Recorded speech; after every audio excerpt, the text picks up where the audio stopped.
Dans les Chaim et les Bracha, quand on n'entend que des bonnes nouvelles, et on dit ça surtout quand on entend des mauvaises nouvelles. Alors, mais de manière générale, voilà, que les nouvelles soient tellement bonnes qu'on ne pense plus même à dire qu'on entend des bonnes nouvelles. Chaim et les Bracha, que Dieu bénisse chacun, chacune en particulier. Vraiment qu'on ait enfin cette Géoula qu'on attend tellement. Terefomien de Mamash, ça veut dire immédiatement. Donc, immédiatement, ça soit maintenant, quoi. Amen, Chaim. amen. Voilà, on va revenir sur des points qu'on a vus en général et on va les attacher également avec le temps dans lequel on vit. Le temps dans lequel on vit, c'est souvent la paracha également. Et paracha aujourd'hui, c'est paracha de Korach. Et la paracha de Korach, pour nous, elle est importante. On ne peut pas la laisser filer sans rien dire, forcément. Elle est importante parce qu'elle définit justement l'attachement au Nasiador, au prince de la génération. Mais un attachement inconditionnel.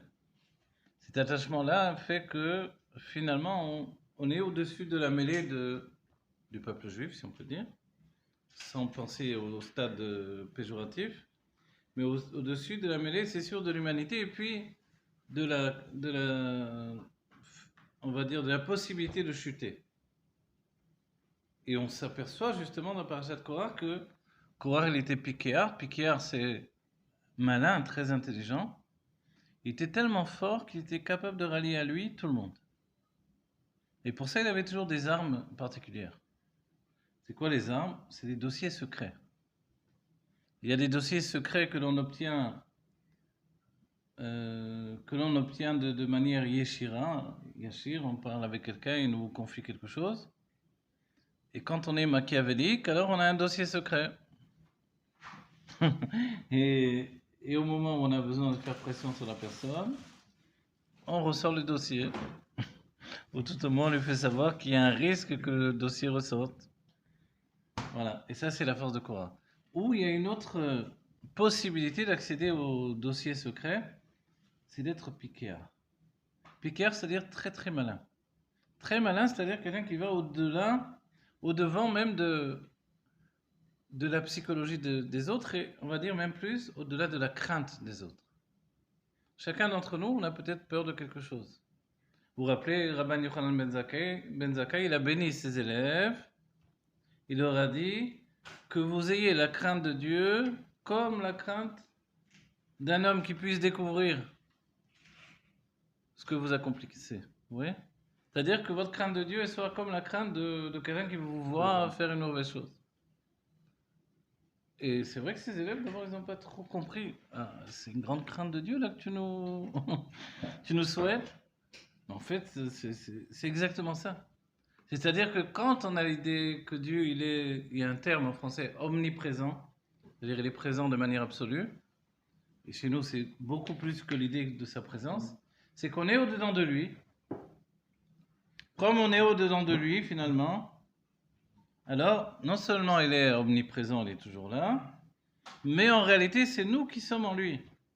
Donc lui, il n'y a même pas de possibilité pour qu'il se retire. Comme il a dit à Moshe, quand Moshe a désiré voir Akadosh Baruch Hu, alors Hachem lui a dit Ine makom iti. Voilà, l'endroit est avec moi. Et les sages ont expliqué Mekomo shelolam velo olam mekomo. Il est l'endroit du monde, et le monde n'est pas l'endroit où il se trouve. C'est-à-dire que nous, l'endroit, la notion d'espace-temps, il a un nom, cet espace-temps, c'est Dieu. Mais Dieu, bon, en français, Dieu, ça ne veut pas dire grand-chose, mais il y en a qui disent qu'il ne faut pas dire Dieu, même ça vient de Zeus, etc. Pour dire. Ouais. Un élève m'avait dit ça une fois. Bon, je ne vais pas contester, mais je vais contester le fait que le rabbi utilise le terme le bon Dieu. On a même un enregistrement du rabbi. Donc forcément, et quand on a dit au rabbi, est-ce qu'on peut dire le bon Dieu? Parce qu'après, c'est après tout chrétien, quoi. Le diable et le bon Dieu.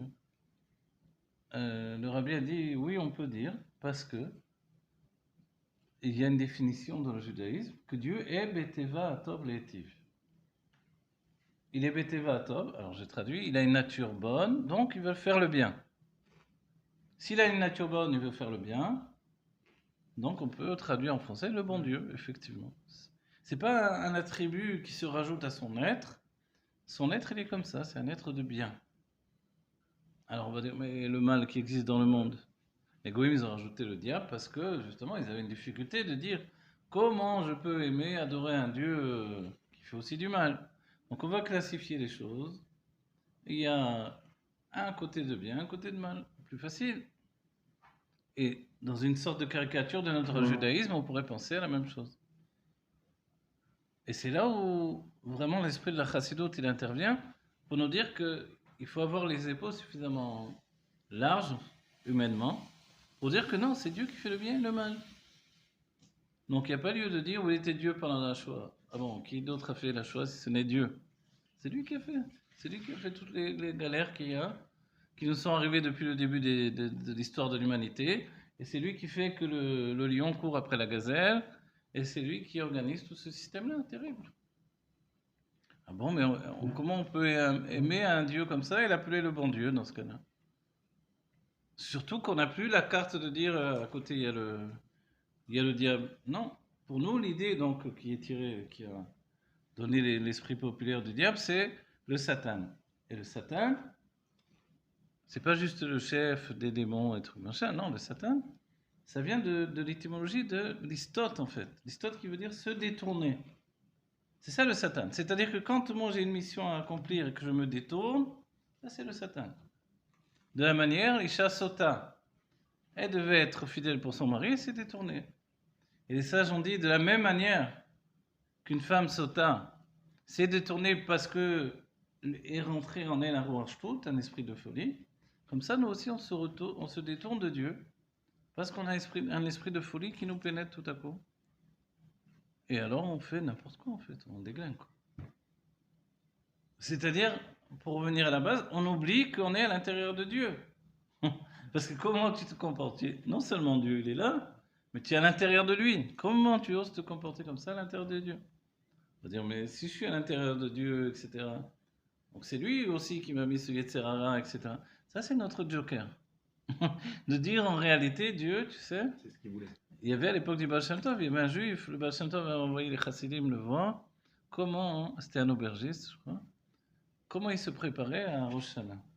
Ils sont venus, ils l'ont trouvé, ils ont vu que il faisait comme ça, il écrivait sur une lettre toutes les mauvaises choses qu'il avait fait, et il écrivait tout ce que Dieu avait fait dans sa vie qui n'était pas super, dans l'année passée, comment c'était passé, et il dit Dieu, tu vois, regarde, moi c'est vrai j'ai fait tout ça, mais toi, bon allez tu sais quoi, allez on oublie tout. Et comme ça il rentrait dans Rosh Hashanah. On repart à zéro tous les deux. Il est comme Korah. En fait, voilà. Cette faculté-là dans le bien, elle existe. Et c'est pour ça que le rabbi nous a dit, la Géoula déjà là, il faut juste l'ifkoar et ta'enaim. Le terme l'ifkoar qui veut dire ouvrir les yeux, il y a un autre terme, c'est l'iftoar, qui est plus commun. Quand on dit l'ifkoar, alors ça sous-entend que c'est pas forcément les yeux physiques. C'est là dans la tête que ça se passe. Parce que les sages ont dit, Pikear haya korar. Korar, il était Pikear. Donc il y a le fait de quelqu'un qui réfléchit terriblement. On dit à quel niveau il était piqué à Korah. Moi, quelque chose d'incroyable, j'avais entendu, je me rappelle, j'avais entendu de Rav Gisbourg, d'après le Midrash, Korah avait réussi à entraîner avec lui dans sa chute le gros des Lévines les plus puissants, les plus influents. Et parmi eux, donc des Nessim d'Israël encore une fois, on a l'impression que c'est toujours les grands qui chutent, quoi. Surtout dans ce Sefer, surtout dans les parachutes qu'on a vus là. On a délaissé les petits au moment où ils se sont plaints, ils voulaient de la viande. Hop, on est rentré chez les Meraglim. Korah, qu'est-ce qu'il a dit lui? J'ai bien compris avec l'épisode des Meraglim que le Ikar ou Hamas, c'est l'essentiel, c'est l'action. Donc, il faut faire les mitzvot. C'est pour ça qu'on va rentrer en Eretz Israël. Il faut être agriculteur, travailler la terre pour faire les mitzvot liés à la terre d'Israël. On ne peut pas les faire dans le désert. Ok. Maintenant, si on est tous pareils au niveau des mitzvot, Moshe Rabbeinu et moi-même, on est au même niveau. Donc, qui vous a permis, Moshe Aaron, de vous mettre au-dessus de nous? Évidemment. Cette notion-là, elle précède dans l'explication des choses plus profondes qui, en vérité, ont précédé dans l'âme. Qu'est-ce que ça veut dire? Et ça, il faut rajouter un élément, j'ai enseigné déjà cette semaine, ceux qui écoutent tous mes cours, ils entendent. Il y avait le Rav Elitov, c'est un des rabbinés Chabad, j'ai étudié dans son collège il y a des années, c'est le premier collège où j'ai étudié. Le Rav Elitov, c'est un Marocain. Il a changé son nom, je ne me rappelle plus comment il s'appelait trop, mais en tout cas, il parlait en yiddish. Il est très très chamoud, un esprit très fin. Et c'est un des grands rabbinim de Chabad. Un Marocain, François. Ah ouais, ouais. Un Marocain qui parle yiddish, mais très très chamoud. Et c'est le Rav de Maté Binyamin. Rav Arashi de Maté Binyamin. Ok. Et le Rav Elitov, surtout, il avait une manière de parler merveilleuse. Il a une manière de parler merveilleuse. Et donc, j'étais dans son collège, etc. Bon, il y aurait beaucoup de choses à raconter, mais qu'est-ce que je voulais dire c'est qu'une fois, il a dit... Ah, mais j'ai oublié d'un coup. Allez, c'est pas pourquoi j'ai oublié. Je ne peux pas faire les chaim, c'est pour ça. Les chaim, les bracha. Que du bonheur. Alors, voilà. Pourquoi j'ai oublié? Pourquoi ça? Vous savez, quand on dit le rabbi quand il tousse, c'est qu'il y a des kouvim qui viennent d'en... Il y a des choses qui viennent d'en... Et qui empêchent comme ça. Bon, le rabbi dit tout. Bon, ça va me revenir. Je vais parler, on va continuer. De Machane Ménech. Hein? De Maté Benjamin. C'est pas grave. Le Rav Lito, c'est un monsieur merveilleux. Ok? Qu'est-ce qu'il m'avait rapporté que je voulais vous rapporter? Ah oui, voilà. Une fois, il a rapporté qu'il était parti. Il était parti enseigner. Il était parti enseigner à Moussaïov. Je ne sais pas si vous connaissez à Yerushalayim. Il y a un endroit, c'est un shtibler de Sfaradim. Il y a quelques shtiblers de Sfaradim. Donc le terme shtibler, c'est Ashkenaz forcément, qui veut dire un endroit où il y a des prières constantes. Voilà. Et il y a aussi à Yerushalayim quelques shtiblers de Sfaradim. J'en connais 2, 3. Et le plus célèbre, c'est à Moussaïov, dans la Shkhona de Beth Israël. Et là-bas, il y a les Boukharim. Et il y a un shtibler, c'est vraiment un grand shtibler. Plein de salles de tefila, etc. C'est très chaud. Il y a beaucoup de disputes d'ailleurs. Les Sfaradim, ils sont très chauds. J'ai dispute sur la halakha, il faut voir. Ok, ils sont chauds, c'est Yerushalayim, c'est normal. Et une fois le Rav Elitov, il est parti là-bas enseigner. Et il y avait un vieux monsieur comme ça qui écoutait le cours, etc., très intéressé. Ok. Maintenant, il avait une tournée de cours. Comme ça arrive, les rabbinim font plusieurs cours. Et pour la tournée, il est revenu sur la même sikha, le même enseignement du rabbi, dans plusieurs endroits. Il arrive à l'autre endroit, il devait enseigner, une autre Beta Knesset. Et quelle surprise, le même petit vieux était là aussi. Alors bon, il était gêné de répéter les mêmes trucs, parce que... et il va encore une troisième fois dans un autre endroit, et il y avait encore le même petit vieux. Alors à la fin, il était vraiment... Il était mitbayesh, quoi. Il était honteux de revenir sur les mêmes choses. Bon, et à la fin de la tefila, il a été le voir, il a dit, je m'excuse parce que j'ai entendu 3 fois la même chose, alors je suis vraiment désolé pour toi.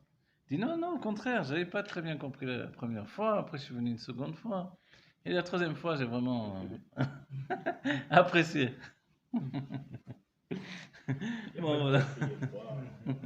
Donc, quelquefois, quand on répète les choses, c'est vrai que ceux qui écoutent de nombreuses fois le cours, ils vont entendre pas mal de fois. Voilà. Donc, Korah, lui, ce qui est intéressant d'après le Likutei Torah du Hari et les Shara Gilgulim, donc d'après la Kabbalah, des Gilgulim, des âmes, c'est que Korah, il est attaché à Moshe. Moshe, vous vous rappelez le nom de Moshe, c'est même Shin-He. Moshe, Shin, c'est Shem. Également, le fils de Adam Arishon qui s'appelait, comment? Seth ou Shet, comment on dit? Et puis, le He, le dernier He du nom de Moshe, c'est Hevel, le premier fils de Adam Arishon après le Gan Eden. Il y a d'autres fils, peut-être vous ne le savez pas, d'Adam Arishon, que Adam Arishon a eu dans le Gan Eden, mais ce n'est pas les mêmes enfants. C'était au moment où il était encore, il n'y avait pas la Chava que l'on connaît, il y avait la Chava Rishona, qui s'appelle Plonit en fait. C'est elle que son nom commence par le Lamed? Ouais, okay. Voilà, Lamed Yud Tab. Et cette Chava Rishona, en fait, elle a sorti de Adam Arishon pas mal de Zera Levatana. Voilà. Zera Levatala, on sait tous que c'est très grave parce que la semence, elle entraîne elle rentre dans les forces du mal, voilà.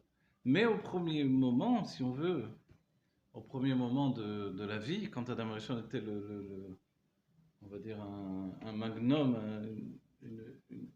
comme une quintessence de vie en lui, il ne pouvait pas s'empêcher de donner la vie.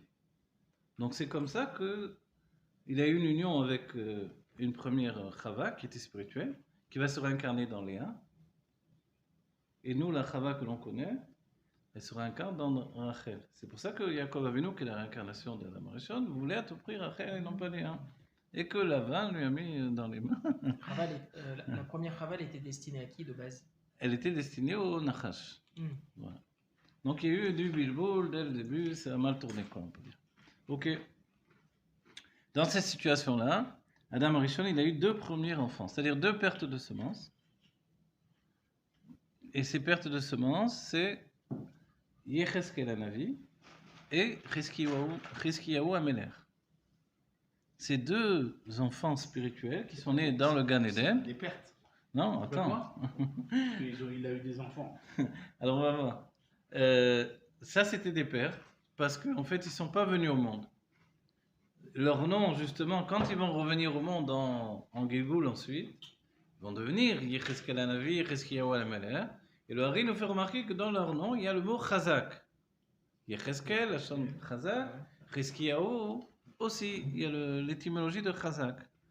Et les 2 sont appelés Chazak parce qu'en fait, quand une âme sort on va dire, du corps de l'homme, mais qu'elle ne pénètre pas dans le yesod féminin, dans la femme, dans le ventre de la femme finalement, dans l'utérus, en fait, elle garde toute sa puissance. Et c'est pour ça que ces 2 âmes-là ont gardé le nom Chazak. Ensuite, ils seront réincarnés dans Caïn. D'accord? On va pas dire Evel parce que Evel, il n'a pas duré longtemps. Ils sont réincarnés dans Caïn et grâce à ça, ils sont rentrés dans la vie, on va dire.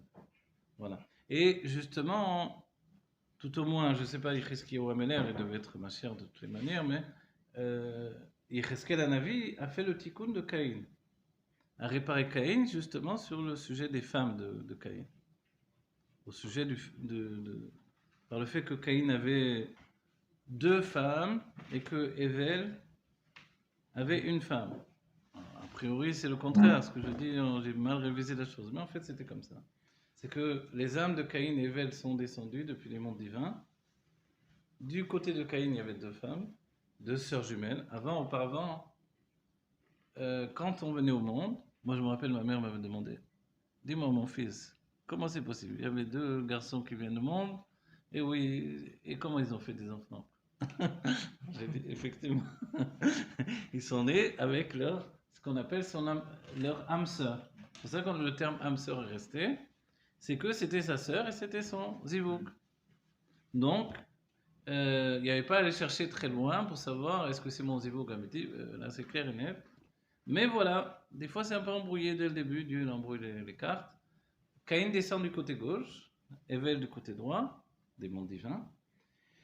Et du côté de Caïn, il y a 2 femmes qui descendent avec lui. Ok, du côté de Evel, une seule femme. Et avant la naissance, il y a eu... Hachem s'est amusé, car tac, il a passé l'une des 2 femmes qu'il y avait du côté de Caïn, il a passé du côté de Evel.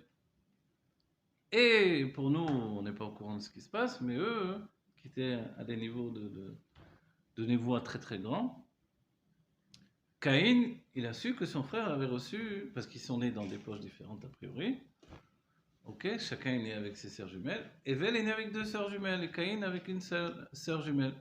Mais Caïn savait très bien qu'il était descendu avec 2. Donc, c'était l'une des disputes qu'ils avaient. Tu m'as volé ma femme. Ils avaient 3 disputes, et l'une des disputes qu'ils avaient, qui ont fait que Caïn a finalement tué Evel, c'est qu'il lui a dit, tu m'as volé ma femme. Et lui, il me dit, mais le Icar, c'est la naissance. Il a dit, mais tu sais bien qu'elle descendait de mon côté, elle venait du côté gauche. Pourquoi tu l'as prise? C'est pas moi qui l'ai prise, c'est Dieu qui a fait ça, ce que tu veux de moi. Mais Kitsour, c'est l'une des choses, et le Hari ou les Zohar nous disent qu'il a tué pour lui reprendre sa femme. Voilà. Et on verra que Moshe va faire le tikkun et aussi Yecheskel Hanavi. Chacun d'une manière différente. Mais quoi, à la naissance, ils se sont disputés comme ça? Pas tout de suite à la naissance, mais tout de suite après, ça s'est envenimé. Dans leur conception de la vie, c'était très différent.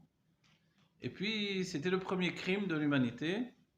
Et il y avait aussi, d'après le Hari, quand Caïn a tué Evel, il y avait une conscience. Parce qu'Evel, lui, son esprit, c'était ce monde-ci, comme l'écrit Rabbi Yaakov dans le Pirkei Avot, nous dit que ce monde-ci est comme un prosdor, un couloir, pour se préparer au Olam Haba, le monde futur. Ok? Et Evel, il vivait comme ça. Evel vivait sans relation avec la propriété, il n'avait pas de propriété, c'était un berger, le monde lui appartenait, en fait il était à Dieu, donc lui-même ne s'appartenait pas. Caïn, au contraire, il est dit que c'était un constructeur de villes. Le constructeur De villes. Il construisait, il voulait fermer les choses, il voulait que ça lui appartienne. C'est le propre de la Gvura. La Gvura, c'est posséder.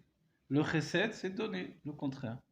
Donc en fait, dès le départ, ils avaient vraiment des cartes différentes, un jeu dans la vie différent. Ok. Et quand il a tué, le Hari dit un pirouche intéressant. Il dit que en fait, Caïn avait cette idée, mais puisque tu es malheureux dans ce monde, puisque pour toi ce monde-là, c'est le contraire de ce que tu veux, et tu attends que ça de rejoindre les mondes spirituels, je vais te libérer. Et il avait cette idée-là en fait.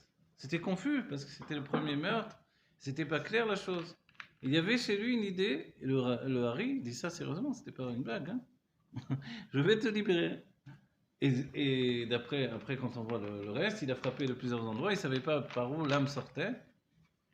Et effectivement, c'est pour ça il y avait plusieurs sangs. On dit que le sang de ton frère, les sangs en fait, de ton frère sont venus à ma rencontre, etc. Ok. Il a libéré, et après il lui a pris la femme. Moshe va faire le tikkun, puisque Yitro était le Gilgul de Caïn, et Moshe, lui, on vient de dire, donc c'est le Gilgul de Hevel. D'accord? Moshe, c'est le Gilgul de Hevel. Donc, qu'est-ce que va faire Moshe? Caïn, lui, Yitro va donner sa fille à Moshe. D'accord? Alors, quand il va donner sa fille à Moshe, qu'est-ce qui va se passer à ce moment-là? En fait, on dit que là, il y a une réparation. Pourquoi il y a une réparation? On va dire, puisque Moshe, c'est Evel. En fait, justement, c'est Caïn qui fait la réparation. D'accord? On a dit Moshe, il va réparer, mais c'est ça la réparation. C'est que Caïn, Yitro, il fait tchouva. Quand il a fait tchouva, il va donner sa fille, qui est en fait son ancien zivouk, enfin le zivouk de Evel, l'âme sœur de Evel, qu'il avait pris à son frère. Finalement, vous comprenez bien que Caïn s'est retrouvé avec 3 femmes en réalité. Sa femme plus les 2 femmes de son frère. Voilà. Mais surtout, celle qui l'intéressait, c'était celle qui était de son côté, donc il y avait une tendance du côté gauche. Voilà. Et Yitro va donner sa fille à Moshe de cette manière-là. Caïn répare le fait de rendre la femme qu'il avait prise. On va dire, c'est facile, là, c'était sa fille. Ok. Mais est-ce qu'eux, ils étaient conscients de tout ça? Oui, ils étaient conscients. Yitro était une âme extrêmement élevée. Il était élevé jusqu'au niveau de... C'était avant Matan Torah. Avant Matan Torah, il y avait des possibilités pour les non-juifs de s'élever à un niveau extraordinaire. Et c'est Moshe qui a demandé justement que ensuite les choses ne passent que par le peuple juif. Et c'est une demande en fait qui, à la base, vient de Avraham Avinu.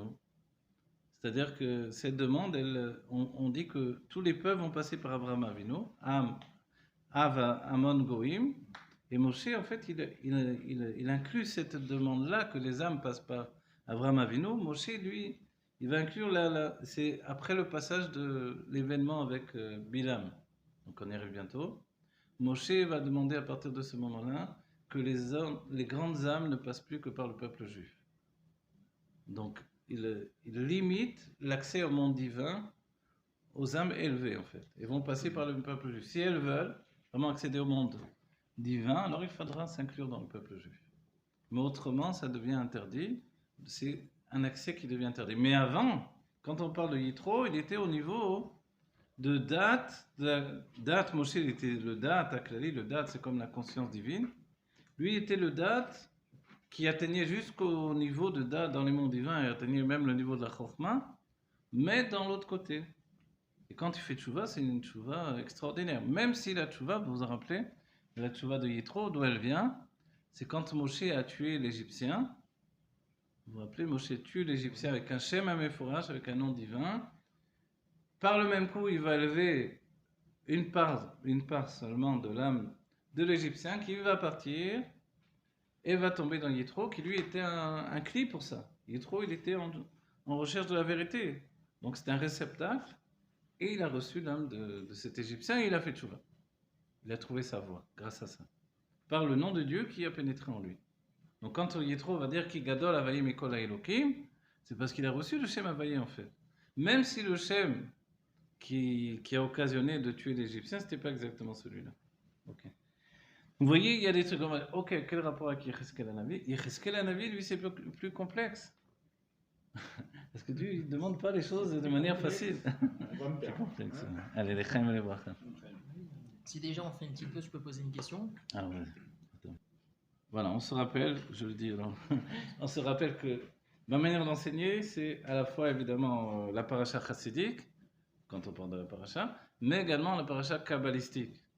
Le rabbi dira par exemple, celui qui n'a pas étudié le Shara Gilgulim, alors il ne peut pas vraiment connaître le sujet de l'âme. L'âme, d'accord, nous on étudie beaucoup l'âme dans la chassidut, mais pour connaître on va dire la base même de l'âme, sa structure, etc., il faut vraiment étudier Shara Gilgulim. Voilà. La Kabbalah a ceci de particulier, c'est qu'on emmagasine des informations. Vous voyez, la chassidut, c'est une vie de recherche constamment, etc., c'est très libre. La Kabbalah, c'est comme, par exemple, je donne une image, des fois, c'est comme apprendre le solfège.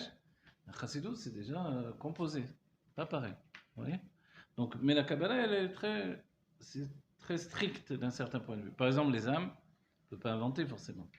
On dit, voilà, si ce n'était pas le Hari qui nous aurait dit, le Zohar, on ne connaît très rien ces choses-là. Donc après, on a une base sur laquelle on se base justement pour expliquer le reste. Voilà. N'oubliez pas que chez l'Admorazaken, il fallait connaître tout le Zohar et toute la Kabbalah du Hari par cœur pour étudier l'Admorazaken, avec l'Admorazaken. Dans les Khadarim, il y a eu plusieurs niveaux. Et donc, seulement ceux qui accédaient à ces niveaux-là de connaissances. Et entre nous, ça a l'air fou, parce que rien que connaître le Etzraïm, déjà, ça m'a l'air impossible, du genre.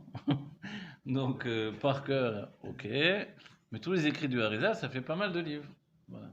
Donc, il faut une tête comme une pastèque, quoi. Il faut vraiment être un génie de génie, quoi. Pourquoi aujourd'hui on a de moins en moins on peut répéter aussi.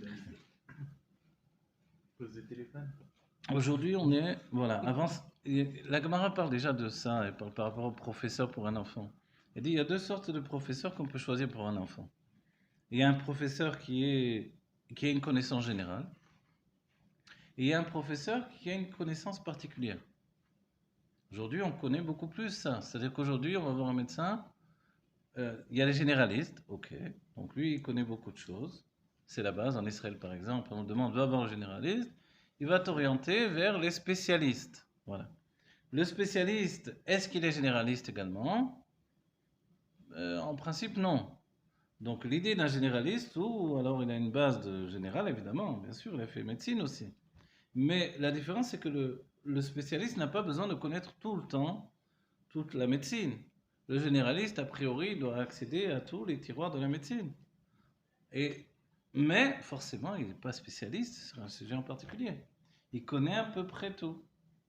Et alors, il aiguille les gens chez voilà, dans les spécialités d'un spécialiste. Okay. Et ça, je parle de ça pour. Je vais prendre un mélamède pour mon enfant. Lequel je vais choisir? Un généraliste, il connaît la Torah de manière générale, ou un spécialiste qui, lui, connaît bien, je sais pas, Baba Batra, ou Sefer Vaikra, ou les Mishnayot. Et ça, je dirais, il vaut mieux préférer pour ton enfant un généraliste. Quelqu'un qui a une connaissance générale. Avant, dans les siècles précédents, on avait souvent des sages et même des gens du commun qui avaient une connaissance générale. Par exemple, quand on voit le Rambam, on voit une connaissance générale époustouflante, évidemment. Ok? Et c'est ce qu'on s'aperçoit, des gens qui étaient comme des encyclopédies de la Torah. Avec le temps, on se rend compte qu'il y a, surtout à notre époque, plutôt des gens qui ont une spécialité. et moins de gens qui ont des connaissances générales. Voilà. À tout choisir, les sages ont tranché, ils ont dit qu'il vaut mieux une connaissance générale que d'être spécialiste d'un sujet. Mais, à un moment, c'est vrai, pardon, il faut mieux choisir un sujet sur lequel on est plus, comment dire, baki. Voilà. Ouvert, ouais. Voilà. Et même dans la Gemara, il y avait des Amoraïm qui étaient spécialistes d'un sujet ou d'un autre. Il y avait de moins en moins, déjà du temps de la Gemara, des sages qui avaient une connaissance générale. Donc quand on parle de Rabbi Yehuda Anassi, on parle d'un homme qui avait une connaissance générale époustouflante. Vous voyez? Et quand on dit du Rambam qu'il est le Necher Hagadol, vous vous rappelez, le grand aigle, c'est quoi cette image-là? Parce que l'aigle, il vole plus haut que tous les oiseaux. Donc il a une vision générale et en même temps il a une vue tellement perçante qu'il voit le plus petit détail. Donc cette description du Rambam avec ce toar, cette qualité d'être un grand aigle, c'est pas pour faire partie des Indiens, mais parce que réellement il avait ces deux qualités. Ça c'est extraordinaire. Et c'est pour ça que dès qu'un sage a les deux qualités, on le compare au Rambam. Vous voyez? Comme par exemple le Rabbi Rachab, on le compare au Rambam de la Chassidut. Dès qu'on entend ça, ça veut nous dire quoi? Quel rapport Rambam? Pourquoi on nous dit ça? Le Ramak aussi, on le compare au Rambam dans la Kabbalah. Rabbi Moshe Cordovero. Dès qu'un sage a des qualités d'un savoir encyclopédique général, on va dire, entre guillemets, et qui est capable de se concentrer sur les plus petits détails, alors il est comparé au Rambam. Vous voyez? Donc forcément, des sages comme ça, il y en a de moins en moins. Mais par contre, il y a des spécialistes. Comme on a dit le jour dernier, le Rabbi Rehatz qui dit celui qui est spécialiste dans les dates, celui qui est spécialiste dans voilà, les psukim, celui qui est spécialiste d'un livre, etc. Voilà. Mais on ne peut pas être spécialiste de tout. Et nous-mêmes, à un certain moment, même si on aime bien découvrir un petit peu tout, et je souligne, le Rabbi Rachab, par exemple, avait un moment où il feuilletait. Il feuilletait des livres. Quand il mangeait, il ne faut pas perdre du temps par rapport à la Torah, il feuilletait des livres. Feuilleter des livres quand on s'appelle le Rabbi Rachab, c'est pas comme moi, évidemment. Donc moi, à l'époque, quand j'étais au collège, je faisais aussi ça quand... un copieur, évidemment, mais j'avais pris sur moi, je faisais aussi. On va dire, c'est quoi feuilleter un livre? Pour le Rabbi Rachab, qui a une mémoire photographique comme l'Arabie, on a vu en quelques secondes, il retient tout. Le Rabbi Rachab, lui, donc, il feuilletait, c'est-à-dire, il retenait tout. Mais l'idée, elle est comment, l'idée de feuilleter? Alors, c'est l'idée de connaître d'autres sujets, d'autres livres. Moi, je l'ai fait quand j'étais dans le collège des kabbalistes, où il y avait une quantité folle de tous les livres. J'en profitais, donc je ne pouvais pas lire tous les livres, étudier tous les livres, mais je le feuilletais.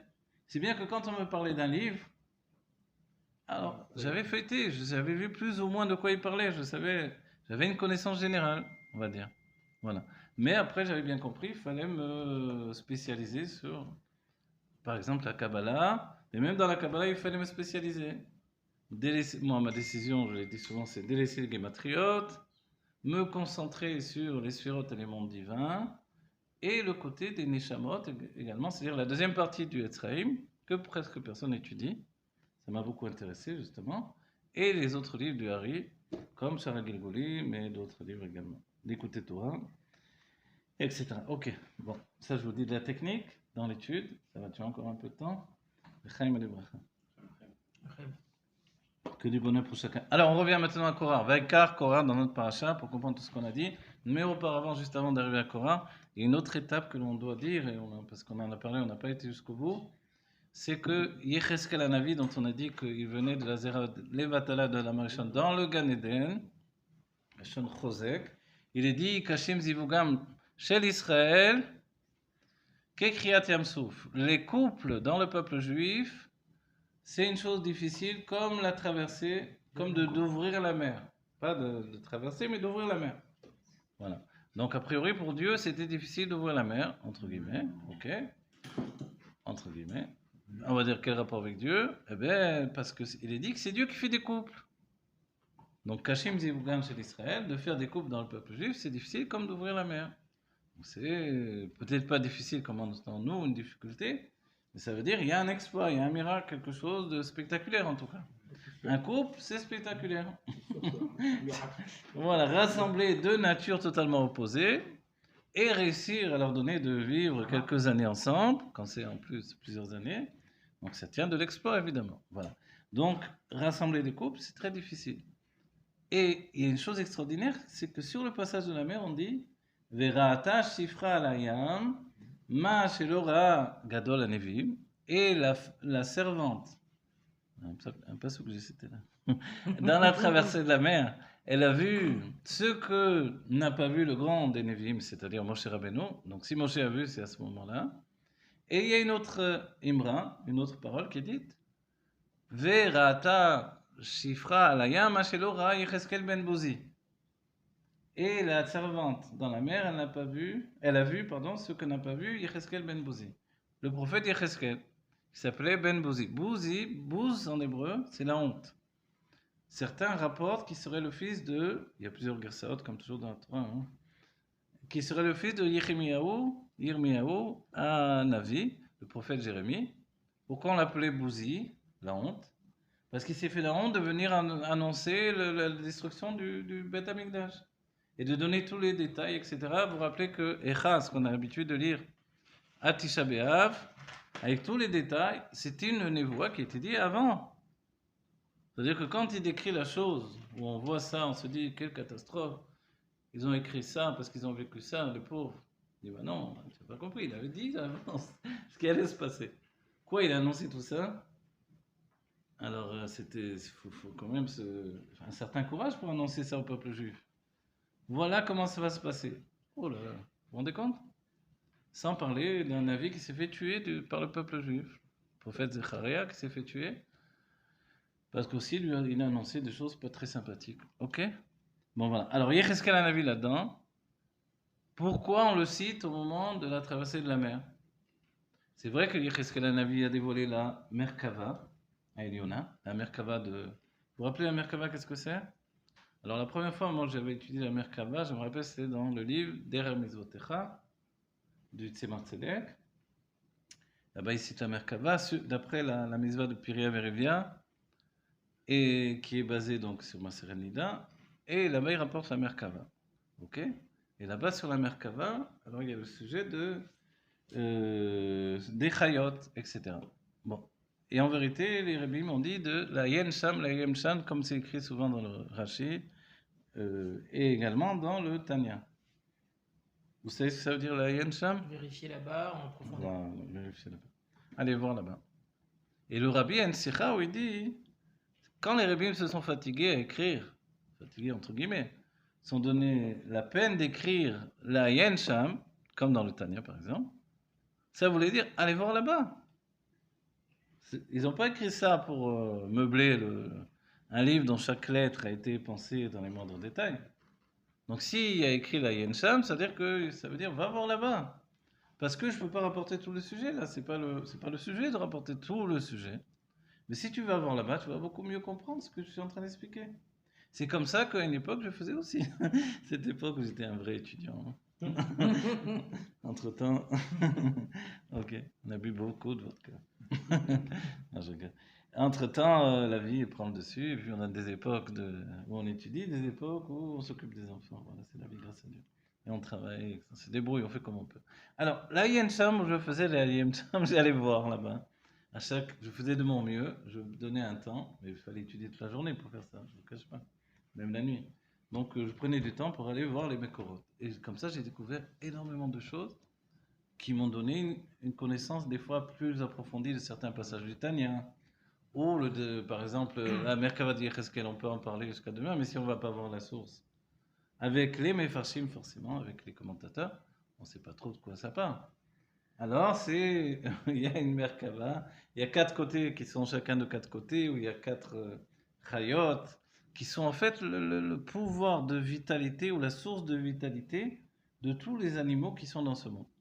Et d'entre les animaux, il y a également notre âme animale, puisque là-bas, d'entre les Chayot, il y a Pnei-Shor, Pnei-Arié et Pnei-Nesher, la phase du Shor, la phase du taureau, le taureau, c'est le roi des animaux domestiques. Donc, c'est lui qui vitalise, la phase du taureau vitalise tous les animaux domestiques. Le Arié, c'est le roi, comme on sait, des animaux sauvages. On dit le roi des animaux, même les goïms le rapportent, mais la Torah, dans la source, c'est le roi des animaux sauvages. Donc en fait, il vitalise tous les animaux sauvages. Et le Nécher, l'aigle, c'est le roi de tous les oiseaux. Et lui, il vitalise tous les oiseaux. Et là-dedans, dans le lot, il y a aussi un homme. Mais qu'est-ce qu'il fait là, lui au milieu des chayotes? Regardez. Voilà. Et il y a un pnei Adam, les Arba Atam, il est écrit comme ça. Et il y a un homme au milieu des quatre côtés. On dit qu'est-ce qu'il fait là? En fait, c'est l'âme animale. Voilà, l'âme animale, elle tire sa source en fait des chayotes, c'est des chayotes à Kodesh quand même, de la Merkava. Voilà. Et donc, Yecheskel Hanavi, en réalité, quand il a dévoilé ça, le Zohar, par exemple, Parashat Shmot, rapporte que Yecheskel Hanavi a été le premier à dévoiler ce qui s'appelle Maaseh Merkava. Qu'est-ce que Maaseh Merkava? La Torah se divise en plusieurs parties. Et on dit que étudier les halachot, etc., la Gemara elle-même dit ça, c'est des petites choses, ou même dans le Pirkei Avot, mais étudier Maaseh Merkava, Maaseh Bereshit, ça c'est des grandes choses. Alors c'est quoi les grandes choses? Maaseh Merkava, c'est la Kabbalah. Donc Yecheskel Hanavi, c'est le premier à dévoiler la Kabbalah, de manière pour tout le peuple juif en fait. Et le Zohar, il y a un Zohar formidable qui dit, mais comment il a osé faire ça? Mais qui c'est Bichel? Entre guillemets, bien sûr. Et Rabbi Shimon Bar Yochai, il n'est pas en train de le jeter. Yecheskel Hanavi, c'est un grand Navi. Mais c'est un petit Navi par rapport à Moshe Rabbeinu. Comment il a osé dévoiler des choses que Moshe, notre maître, n'a pas dévoilées? Qui lui a permis? Et en plus, en Chutz Laretz, c'est même pas en Eretz Israël. Alors on dit, comme il a commencé à avoir la névoie en Eretz Israël, ensuite il a continué en Chutz Laretz, en dehors d'Eretz Israël, ok? En dehors de la terre d'Israël. Mais alors, qui lui a permis de dévoiler ça? Évidemment, c'est Dieu. Et pourquoi Dieu lui a permis de dévoiler ça alors qu'il était à Bavel? Qui a interdit? Alors, parce que justement, quand le peuple juif est parti en exil, ils avaient besoin de cette Torah de Kabbalah pour supporter l'exil, à l'image de Adam Rishon qui sort du Gan Eden et qui reçoit de Raziel Amalar un livre avec tous les secrets de la Kabbalah. Voilà, pour lui donner de tenir le coup, justement, de l'emporter sur la destinée. On va dire, ok, et je dois donner le mot de la fin par rapport à Yecheskel Hanavi, parce qu'on va dire, ok, quel rapport avec les couples? Quel rapport avec le tikkun de Caïn et Hevel? Comment il a fait le tikkun de Caïn et Hevel? Lui, il a fait le tikkun à l'envers. Qu'est-ce que ça veut dire? Il y a une chose extraordinaire, c'est que quand Yecheskel Hanavi va devenir veuf, Dieu lui dit, tu n'as pas besoin de prendre sur toi les règles de deuil. On s'étonne, on se dit, mais pourquoi? Alors certains disent qu'il était Kohen Gadol. Donc dans ce cas-là, on sait maintenant pourquoi. Parce que Aaron à Kohen était Kohen Gadol. Donc, on a vu qu'il n'avait pas besoin. Mais quand même chez Aaron, on a vu que pour ses proches, oui, il devait prendre les règles de deuil. Donc Yecheskel Hanavi était même, comment on dit, je ne trouve plus le mot en français, bon, il n'avait pas besoin de prendre le deuil, même pour ses proches, même pour sa propre femme. Alors un Kohen qui perd sa femme, il doit immédiatement avoir, un Kohen Gadol, une femme de rechange pour être marié de nouveau. C'est un mariage à condition que si la première décède, il est tout de suite marié de nouveau parce qu'il ne peut pas rentrer dans le Kodesh Kodashim en se retrouvant veuf. Voilà. Yecheskel Hanavi, c'est plus complexe que ça. Il a fallu que je trouve, parce que moi j'étais intrigué, j'ai cherché sur pas mal de livres du Hari, et j'ai trouvé un livre qui s'appelle Madrigat à Adam, du Hari. Et dans ce livre-là, dans ce livre, un nouveau livre en fait qui est sorti il n'y a pas longtemps. Donc en fait ils ont tiré pas mal de trucs, de pas mal d'enseignements de Rabbi Chaim Vital qui ont été édités récemment. Et là-bas il est rapporté que Yecheskel Hanavi, et dans d'autres livres il y a encore la suite de cette histoire, ok? En fait, il s'était marié avec une femme qui n'était pas son zivug amiti. Et quand elle est nifteret, Dieu lui dit, tu n'as pas besoin de porter le deuil pour elle. Ok, mais pourquoi Dafka? Pourquoi justement? Parce qu'en vérité, il s'est marié avec elle comme un tikkun, comme une réparation de ce qui est arrivé à Caïn et Hevel. On va dire, c'était quoi la réparation exactement? De se marier avec cette femme qu'il ne voulait pas? Yecheskel Hanavi, il est passé son âme par Caïn, donc il est considéré comme une âme de Caïn, et la réincarnation de Caïn. Donc il fait le tikkun de Caïn. Caïn a tué son frère pour lui prendre sa femme. Yecheskel, lui, qu'est-ce qu'il va faire? Il va laisser son Ziv Gamiti partir avec un autre.